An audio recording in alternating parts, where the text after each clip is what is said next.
My coworker is mad that I speak multiple languages and tried to report me to the manager after I got with her crush, but she failed and instead ended up getting fired. I recently started working at a cafe to support myself through university, and almost everything is fine, but it's very obvious that my coworker Melanie doesn't like me. Her biggest issue with me is that I speak multiple languages, and she hates when I interact with customers in their native language, always saying something like, "Just speak English, they'll understand you," or "Why are you being so extra?" even though I know it makes them comfortable when I speak to them in their native language. I come from Central Europe, and in my home country it is mandatory to learn multiple languages in school. I know English, Spanish, German, and Dutch, though my accent is very obvious when I speak. The town the cafe is in gets a lot of tourists, so I always switch to the language the customer is speaking in if I know it. This has never been a problem until Melanie heard me speaking in a different language and accused me of being spoiled and a privileged little white girl. She told me average people don't speak nor get to learn so many languages and that my daddy's money paid for it. I told her that my family is actually really poor, and I never even met my father, but either way she didn't have a right to speak to me that way. She always tried to pick a fight with me over this, and when I asked a coworker of ours why she reacted that way, they admitted that they suspect she's racist, since she said she felt cheated, that I hadn't told her I'm Polish. Every chance Melanie gets, she tells me that it's disgusting how I am refusing to see my privilege, and how I shouldn't be learning how to speak with local accents, because it's verging on appropriation. I only ever saw her at work because I would never willingly hang out with her after everything she said to me,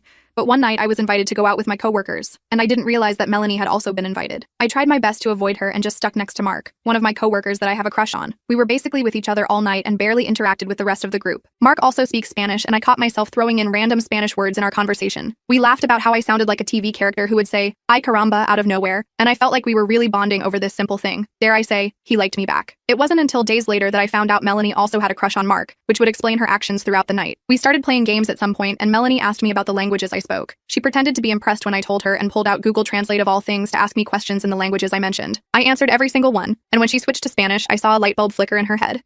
I didn't know what that was about at the time, but it turns out she thought I was showing off by speaking Spanish to Mark, and wanted to embarrass me. When I answered in Spanish, she stopped me mid-sentence and told me she couldn't believe how bad my pronunciation was. She laughed at me and tried to get others to join in, but it was just very awkward. She told me that after hearing my English, she thought my Spanish would be better. Mark and I just looked at each other very confused. I said my pronunciation wasn't wrong. I just learned Spanish by watching Argentinian soap operas, and that's why my accent sounds the way it does. She told me to stop lying and to just admit that it wasn't good, but Mark chimed in and told her that I did in fact speak with said accent and it's not wrong. My Spanish was excellent. Melanie told him that he didn't have to pretend to not hurt my feelings, and that I had to accept that I'm not good at everything. I was baffled. I burst out laughing and I could tell she was pissed. I said she shouldn't speak about things she knows nothing about and that she was being an a-hole. I went home after that and Mark actually walked me home. He kept my mind off the entire situation and just talked about random things. Talking to him felt so natural that I asked if he wanted to talk more in my apartment. One thing led to another, and I can say for sure that he does like me back. The next day, Melanie came over to my house to apologize for her behavior, though it was hardly an apology.